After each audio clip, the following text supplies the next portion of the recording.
From overseas now, we have new information on 26-year-old Salah Abdeslam, considered the mastermind among the suspected terrorists involved in the Paris massacres earlier this year. He apparently wanted to commit a suicide bombing at the Paris stadium, but backed out. Police in Brussels shot and captured him, along with 4 others, after a 4-month international manhunt. For more on this, let's bring in Jasser. He is the president of the American Islamic Forum for Democracy, the co-founder of the Muslim Reform Movement, and the author of the book, A Battle for the Soul of Islam. Welcome. It's great to have you on the show. Thank you so much for joining us. Thank you. It's good to be with you, Uma. Thank you. Thank you for being here on a day where we have a lot of breaking news going on. And this story, of course, is one that a lot of folks are paying attention to, because this suspected terrorist was essentially in the same vicinity of where the attacks took place, and he was being hidden by people within the community. What does this say about that aspect of this story, and the fact that it took authorities a while to find him, but that they did in the investigation that was at play?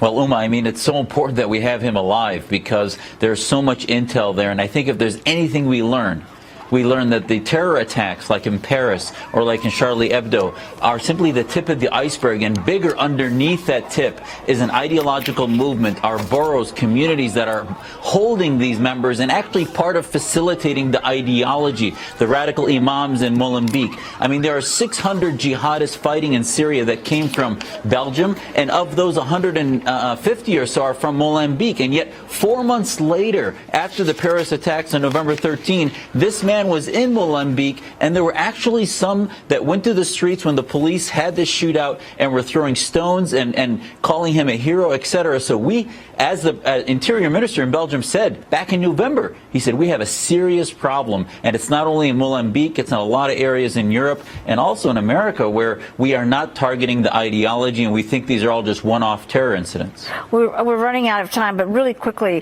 what does it say about these neighborhoods, and what do you expect in terms of security going forward, particularly when we are seeing residents of these communities sheltering terrorists who are wanting to wage war against the West?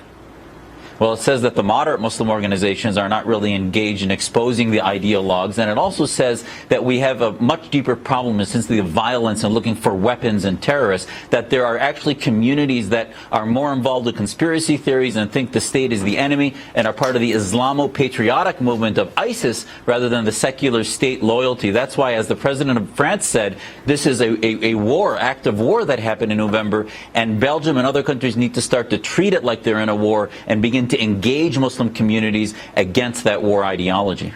Jasser, always great to have you on the show. Thank you so much for joining us with your insights. Obviously, this is a story that we're going to be following very closely.